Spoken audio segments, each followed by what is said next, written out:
Hello friends, welcome back to princess beauty tips. আজকের ভিডিওতে ঘরোয়া কিছু জিনিস দিয়ে খুব ইজি স্ক্রাব বানানোর একটা প্রসেস তোমাদের সাথে শেয়ার করব। তার আগে বলে দিই যে এই স্ক্রাব আমাদের কেন ইউজ করা উচিত। ফেস ওয়াশ আমাদের ফেসকে ক্লিন করে, যেটা আমরা রোজ ইউজ করি, কিন্তু ফেস ওয়াশ আমাদের স্কিনের ভেতর থেকে ডেড সেলসগুলোকে রিমুভ করতে পারে না। কিন্তু স্ক্রাব আমাদের স্কিনকে ডিপ ক্লিন করে, স্কিনের ডেড সেলগুলোকে বের করে দেয়। Scrub black heads are white হেডসও দূর করে আর স্কিনকে ক্লিন ও স্পটলেস করে।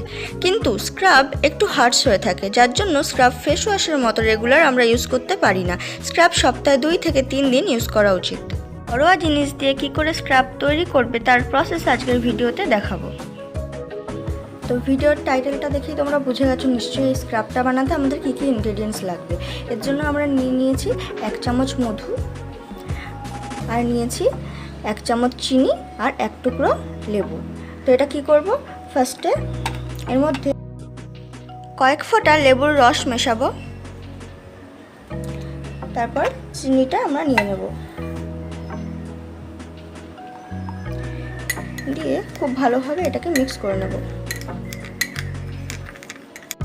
মধুর মধ্যে অ্যান্টিব্যাকটেরিয়াল আর অ্যান্টিসেপটিক প্রপার্টি রয়েছে, এটা স্কিনকে অয়েলি ও গ্লোয়িং করে তোলে। লেবুতে আছে ভিটামিন সি আর অ্যান্টিঅক্সিডেন্ট, যা স্কিনকে এজিংয়ের হাত থেকে বাঁচায়।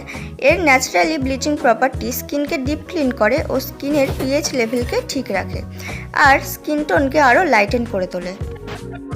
সুগার স্কিনকে হেলদি আর স্মুথ ও গ্লোয়িং করে তোলে। সুগার স্কিনকে হাইড্রেটও করে। যতক্ষণ পর্যন্ত সব চিনি মেল্ট না হচ্ছে তোমরা খুব ভালোভাবে এটাকে মিক্স করে নেবে।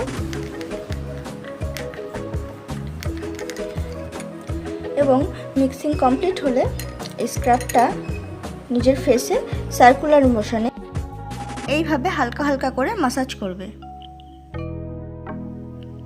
এইভাবে মাসাজ করে 5 মিনিট ফেলে রাখবে ও তারপর নর্মাল জল দিয়ে সেটা ধুয়ে ফেলবে। এই স্ক্রাবটা তোমরা সপ্তাহে 2 থেকে 3 বার ইউজ করতে পারো, আর আমি পার্সোনালি রেকমেন্ড করব যে 14 বছরের নিচে কেউ স্ক্রাব ইউজ না করাই ভালো। তো ফ্রেন্ডস, ভিডিওটা কেমন লাগলো কমেন্ট করে জানাবে, ভালো লাগলে একটা লাইক করে দেবে আর আমার চ্যানেলটি সাবস্ক্রাইব করে দেবে, আর ভিডিওটি বেশি বেশি করে শেয়ার করে নেবে। তো আবার দেখা হবে নেক্সট একটি ইন্টারেস্টিং ভিডিওতে।